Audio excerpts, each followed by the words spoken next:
Robots Radio presents...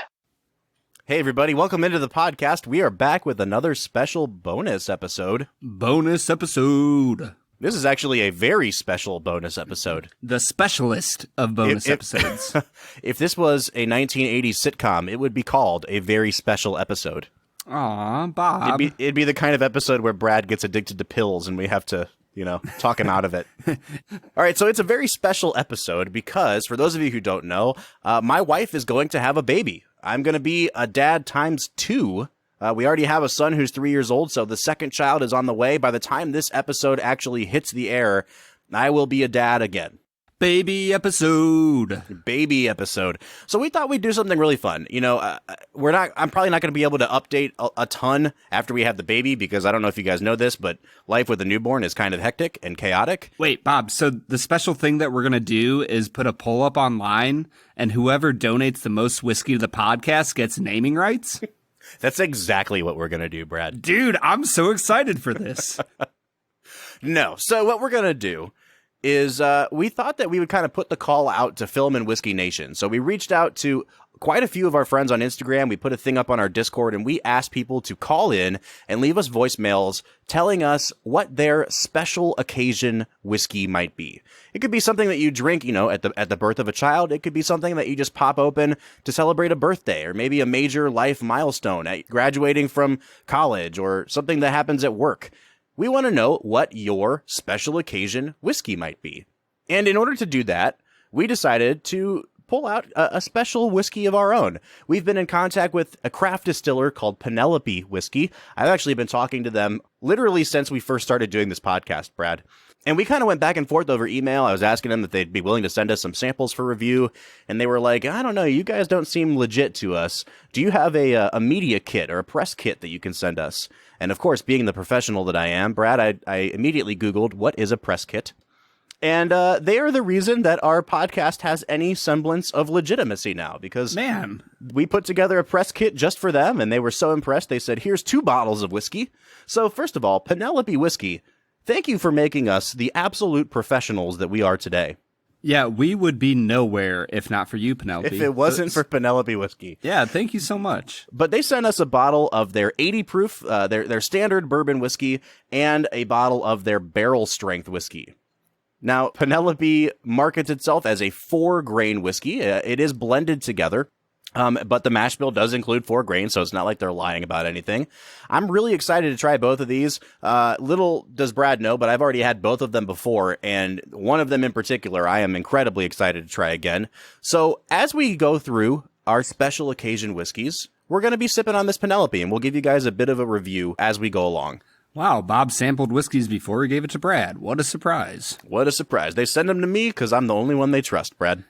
So I think we need to start this off with probably one of our longest standing friends from Instagram, a just amazing guy named Austin. He is known as Bourboneering on Instagram. He's been friend of show for a very long time. Bob, what is Austin's go-to whiskey for special occasions? Well, Austin says that he has a special bottle of Woodford Reserve Double Oak, but it's a very special bottle. So let's listen to what he has to say.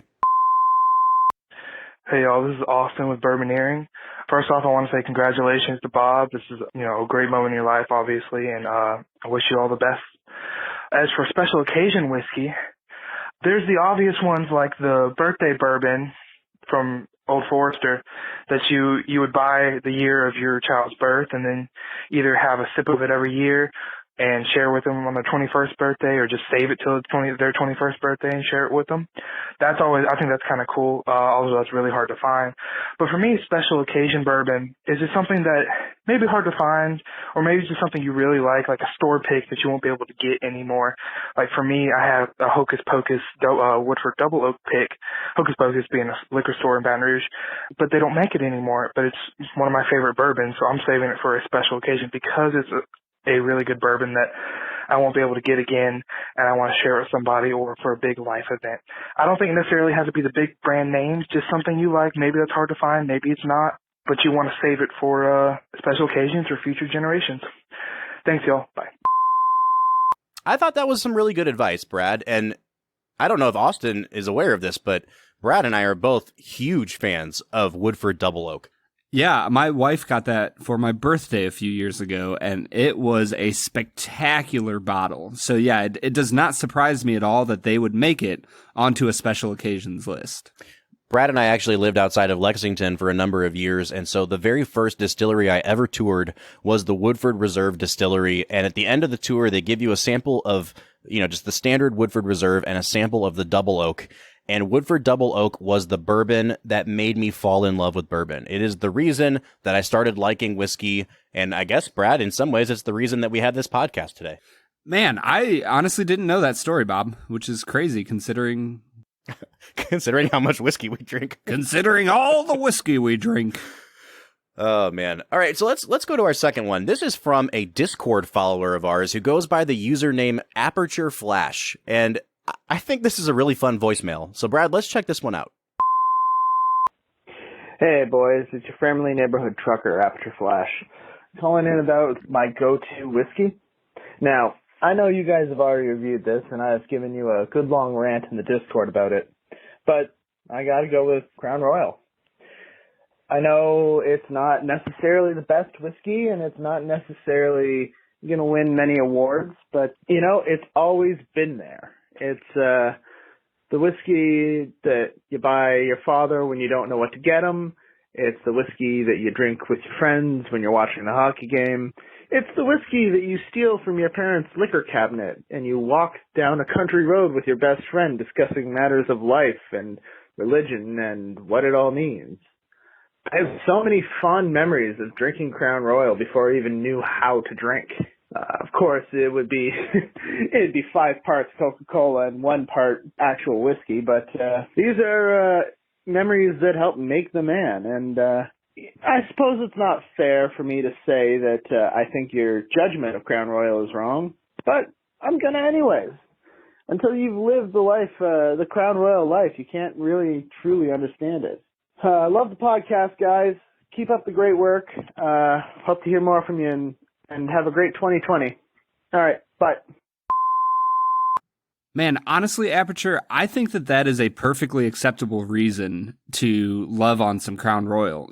For me, early on, I really loved Jack Daniels. I also really love Frank Sinatra. And so when they came out with the Jack Daniels Frank Sinatra Select, my best friend Mike and I we went in on a bottle together, and we've only opened it for a few special occasions, like us getting married and a few other things. And so, yeah, is Jack Daniels the best whiskey out there? No. Is there Frank Sinatra Select the best whiskey out there? No. But it means something to me because I've shared it with a friend. And so I totally understand that. Well, Brad, why don't we take a break from the voicemails just for a minute and get into the first of these 2 Penelope bourbons. Let's go with the 80 proof first. And we've both poured them out. Brad, I want to know what you think about the nose on this Penelope bourbon. I am not picking up much. No, and the bottle is pretty clear. This is an 80 proof bourbon, so it is as low of a proof as you can legally get to be called bourbon. I completely agree with you, Brad. There's really not a lot going on here. It's pretty light in color in the glass. You get a few classic bourbon notes, but it is very, very faint. So I don't know if that bodes well for this particular one. I am anxious to give it a sip and see if maybe the flavor makes up for what is lacking in the nose. Huh, yeah. I just took a sip of this, and there's something going on there, but I feel like it's watered down just a little bit too much for me to figure out what that is. Yeah, I agree. Like it tastes like at a higher proof, this would really have some character to it. It doesn't lack flavor. I think that's kind of what I hear you saying, Brad. It's not like completely devoid of anything, but it tastes like a really complex, interesting whiskey got watered down to the point where it was too diluted to really stand out anymore. Yeah, honestly, I think even if you left this at like an 85 to 88 proof, I think you'd get a little bit more of the flavor. Mm-hmm. But it just feels like it lost that viscosity and a little bit of that flavor that you might get if it coated your mouth a little bit more.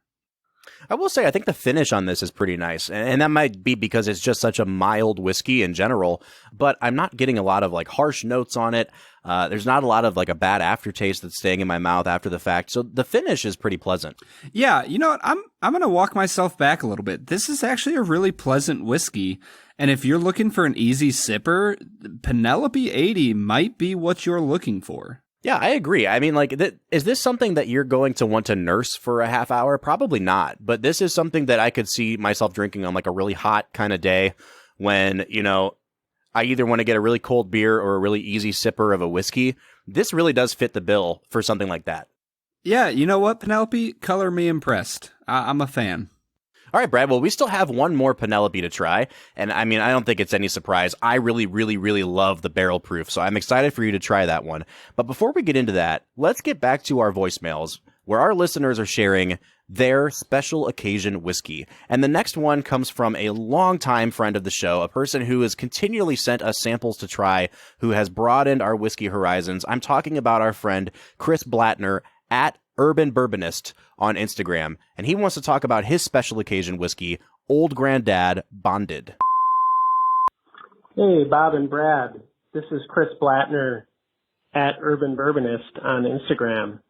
And I was calling to just say that I love you guys. You're awesome. Even though I pretty much disagree with Brad on everything, I still love you guys. But I was calling for your request for a call about a special occasion whiskey, and a whiskey that's very important or played an important role in a special occasion in my life.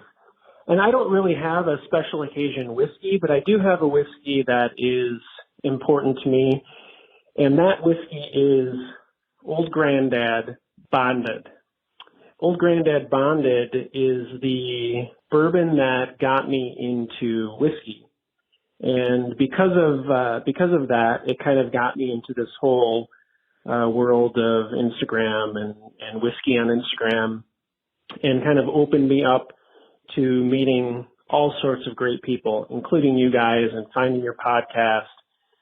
So because of Old Grandad Bonded, I've been able to start my Instagram account and meet so many like-minded people, and just really have such a great time learning about whiskey and having great conversations with people about whiskey and not even about whiskey.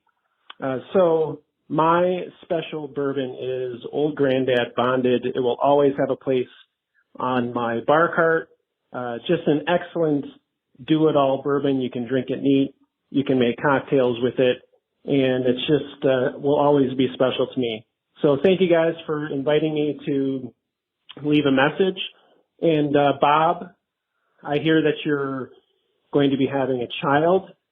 That's so awesome. Congratulations. That is just a wonderful thing. So guys, have a great time with all of the episodes that are upcoming. I'm always listening. You guys do a great job. Take care. Cheers. I really appreciate that voicemail, Chris. Thank you so much for that. Yeah, I totally understand. I mean, all of us have that whiskey that got us into drinking whiskey. And I mean, it's the same with anything. People who drink wine, you know, maybe they tried wine a few times and it didn't really stick with them until they tried one specific kind of wine. And for Chris, that whiskey, that bourbon seems to be Old Grandad Bonded. I've already said that mine was Woodford Double Oak. But Brad, you know, you kind of said that Jack Daniel's played a big part in your life at a younger age when you first started getting into whiskey. But would you call that the whiskey that got you into whiskey? Honestly, I don't know. Like, Jack is something that I enjoy. It's the very first whiskey that I ever had. My brother had some with me at a point a long time ago, but not before the age of 21. So I honestly don't know. I think, honestly, it was my time living in Kentucky that really got me into bourbon. And I guess if I had to pick one specific bourbon out that made me go, man, like, whiskey could be really, really fun, it might be Eagle Rare. You know, it comes out of the Buffalo Trace Distillery. Why are you laughing at me, Bob? Because I was going to remind you of this. Because I don't know if you remember, I came down to visit. I slept in your house, and you had gotten a bottle of Woodford Double Oak, and you weren't crazy about it. And I was like, let's go to the liquor store. And you and me together picked out a bottle of Eagle Rare. And I was like, man, you should try this stuff. And then that was the one that I first remember you really, really liking. Huh. Yeah, you're right. Man, The moments that we've shared, Robert. And then I woke up before you the next morning and I took the bottle home with me. You son of a bitch, you're right. I totally forgot about that story, Bob. Yeah, man. You're totally right. And the thing is, now that you say that, I remember that I loved it and I bought it a few more times, but I bought it every time somebody came down to visit us in Kentucky, and I usually ended up sending it home. So yeah, Eagle Rare, man. It's good stuff. Eagle Rare is one of my favorite bourbons. And Brad, I don't know if you've looked through our schedule, but I've actually got it on the schedule for season 3. I wanted to hold off on it as long as I could because I love it so much and I didn't want to get it out of the way too quickly. So we have Eagle Rare to look forward to in the future. But for the present moment, we actually still have a whiskey poured out in front of us, and that is the Penelope Barrel Proof. Now, this bad boy clocks in at 117.8 proof. So we had a huge jump up from the 80 proof. And Brad, I don't know if in the 2 glasses you have in front of you, if you still have any of that 80 proof left, but you can see just the difference in color between these 2 whiskeys. Yeah, there's really a beautiful deep brown color to this whiskey, and I'm really excited to try it. I'm also excited to try it because it isn't offensive to the nose. You know, there's certain barrel strength bourbons that we've drank before that just blast your nostrils away, like it singes the hairs in your nose. And this one excites me. It doesn't seem quite as powerful as some of the other ones we've drank. Yeah, to be honest with you, this reminds me a lot of the Chattanooga 111 that we had. And I think it may just be kind of being in a similar proof range, but it's also that it has this beautifully kind of matured nose to it. I do get some of those kind of creamier, cheesecakey type notes that I got on that Chattanooga 111. But you're totally right, Brad. It's not the ethanol that's jumping off of this. It's all those underlying kind of subtle flavors. And I really think that this might be what you were getting at when we tried the 80 proof. And you said that it had character, but it had been watered down too much. So let's take a sip. I want to see what you think of this. Oh my God. That is good. Dude, I'm telling you, I'm so glad, Brad. Like, I've been waiting for this one to come up. This is one of the best whiskeys we have ever had on this podcast. Wow. That is amazing, Bob. That has so much flavor. It's very complex. There's a lot going on there, but it just hits you in such a beautiful way, and it's not overpowering. Yep. Wow. Yeah, man. I love everything about this whiskey. And I hope the Penelope people, if they decided to tune into this episode, that they're still listening, because while I will admit that I don't care for the 80 proof, this barrel proof is legitimately probably one of the top 5 whiskeys that I've tried since we started this podcast. And we have tried a lot of whiskey. Brad, if you had to explain to our listeners though, like, what is it about the flavor that's standing out to you? Are you getting some of those notes that I got, the sort of caramel cheesecake stuff, or is it something else for you? Yeah, Bob, so I'm going to compare this to the last barrel strength whiskey we had, which was the Elijah Craig. Now, I didn't like Elijah Craig, their regular stuff, but their barrel proof was spectacular. And I think that this has a lighter note to it than the Elijah Craig. You know, the Elijah Craig to me was extremely viscous, and it had really beautiful honey and brown sugar and, you know, those more bourbony notes. This one almost tastes like a barrel strength Irish whiskey to me that has these floral notes. It's bright. It's just smooth over the tongue, but it's still, I think what I'm realizing is that the higher proof you go, there's just more viscosity to it. And I love that. This is an amazing whiskey. Yeah, I'm not picking up quite as much of the floral stuff as you did. When I think floral, I think about that 3-chord we had a few weeks ago. This is a more deep, kind of dark, caramely, just a really great classic bourbon, but it doesn't have like a lot of those spicy kind of harsh notes to it. But it sounds like whatever your preferred bourbon might be, this is kind of checking all the boxes, because Brad's picking up something different than I am, and we both just completely fell in love with this thing. Yeah, heck of a job, Penelope. This is some good whiskey. So we want to say thank you to Penelope for sending us both of these full-size bottles of their 80 proof and their barrel proof. If you have Penelope whiskey being sold in your state, and their distribution is limited right now, I would not hesitate to tell you to go out and buy a bottle of this barrel proof. It will be one of the best whiskeys on your shelf, guaranteed. All right, but for now, we still have a couple more voicemails to get to. And our next one actually comes from one of the very first friends of the show, our friend Drew, who goes by @crabcakesandbourbon on Instagram. Drew has a really great story to tell us about his special occasion whiskey, so let's listen in. Hey, Brad and Bob. This is Drew, Crab Cakes and Bourbon. Just wanted to congratulate Bob on the news of him and his wife expecting their child. Very exciting. I'm a dad of 2, and whiskey's definitely been a big part of that. I hope you guys are able to enjoy something enjoyable and special for this. I know breaking the news to my parents' whiskey was actually a big part of that. My dad had years ago went on a trip to Scotland. Of course, you got to get some good scotch while you're over there, so he brought back a bottle of Mortlock 15-year Distiller's Select Edition. You could only get it over there, and my dad was just chomping at the bit to open it up when we got back, and I just kept telling him, no, I'm saving this for something special, really, really special occasion. So, of course, when my wife and I found out that we were expecting and just the joys of that, I thought the perfect way to do that would be just to stop by my parents' house kind of nonchalantly, like we normally do. My parents live pretty close to where my wife and I are, and just nonchalantly pull the bottle out. And my dad was the first one to kind of have that light bulb go off in his head, knowing that it's got to be something pretty special for me to bring that bottle over and open it up. So, and that, the last bit of that was actually finished when my wife and I found out we were expecting our second. So now, friends and family have all enjoyed it in part of that, and everybody always talks about, man, that was the absolute best scotch I've ever had.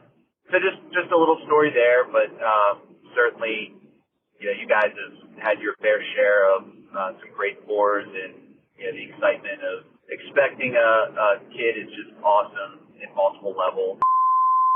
Honestly, I think that it's really the dream of anyone who loves whiskey and lives in America to travel to Scotland and try some of the scotches that you can only get over there. Like Bob, tell me that that's not something that we would hope to do together as the Film and Whiskey podcast at some point. Oh, absolutely, Brad. And I mean, it goes both ways too. I mean, you look at the Kentucky tourism industry is built around horses and bourbon, but the Bourbon Trail gets so many visitors from outside the country because, bourbon distribution is fairly limited when you look at an international market. It's just the big names that go overseas.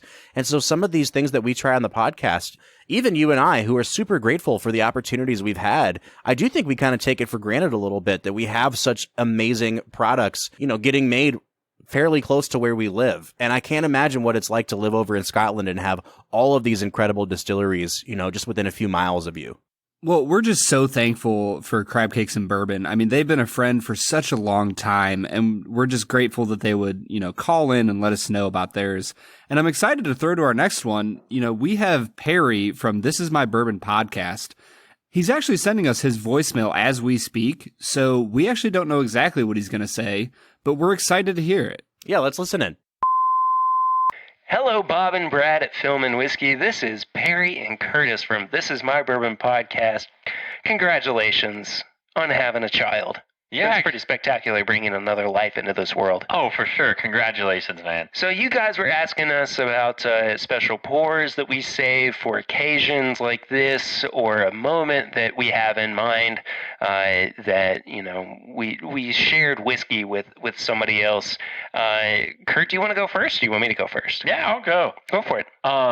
Definitely one of mine is the Wild Turkey Decades Master's Keep. The one that we just split? That we just split. And the reason for that is just, it's one of those bourbons that, you go in, you're into a liquor store, and you just are like, Whoa, I just found that? I have it in my hands currently. Yeah, I found that in 2019, and Yeah, he did find that last year, not this year. yeah, and it's a 2015 release, so that's pretty crazy. The other one is also, I have a Wild Turkey rare breed that is signed by Jimmy Russell, and it's very close to my heart just because it was Mother's Day, and so I got to take my mom to the distillery. It was a whole family event, so I haven't cracked it open yet, but that's definitely going to be one that I get to later on. So I have a couple as well. One of them is a Wild Turkey pour. I know that special occasions doesn't really fall under the passing away category, but there is something to be said about celebration of life. And I also have a couple of turkey bottles signed by Jimmy Russell and one by his son Eddie as well. I have a 101 signed just by Jimmy, and then I have a Russell's Reserve signed by both Jimmy and Eddie. And my dad and I have an agreement that when Jimmy passes away, that 101 is going to get broken open, and I'm just going to kind of go to town on that bottle. Yeah, pour for a legend. Yes, indeed. I have a Blanton straight from the barrel that was dumped on my anniversary, which I have not opened yet. I'm going to be saving that basically for a yearly pour with myself and my wife, I guess, if she wants to have some bourbon with me. But that's, something special that I've been looking for a long time. And then I also like finding bottles that, or just, even sample bottles that came out in my birth year, 93, and I just recently found a Knob Creek from 1993, which was actually coincidentally the first time that Knob Creek was ever bottled, which is really cool. So I'm excited to crack that open this August. I think that does it for our call-in for Film and Whiskey. Big fan of the show, you guys. Keep up doing what you're doing. Really fun listening to you all every week. We'll see you very soon. But until then, I'm Barry. I'm Curtis. And this is my Bourbon Podcast voicemail for Film and Whiskey. Cheers, guys. Congratulations, Bob. Congrats. All right, so we want to say again, thank you so much to the guys at This Is My Bourbon Podcast, and thank you to all of our listeners, everyone who has written in to give well wishes, everyone who's left a voicemail. This is a really fun episode to do. I think everyone has, if it's not a special occasion whiskey, it's a story where whiskey played a big role. And, I think that Drew's story, Crab Cakes and Bourbon, about pulling that whiskey out to share with his dad when they told him that they were expecting. That's what it's all about. That's why we do this podcast. It's not because, we just love whiskey, and we do, but we love what whiskey brings people together for. It's there for these big moments in life. Yeah, there's a lot of different things that can pull human beings together, but whiskey has been one of the most important things in our lives for a long time. It's just such a way to celebrate life together. Whether it's celebrating another Friday night and getting through a week of work, or celebrating the birth of a child, it's something that draws us together.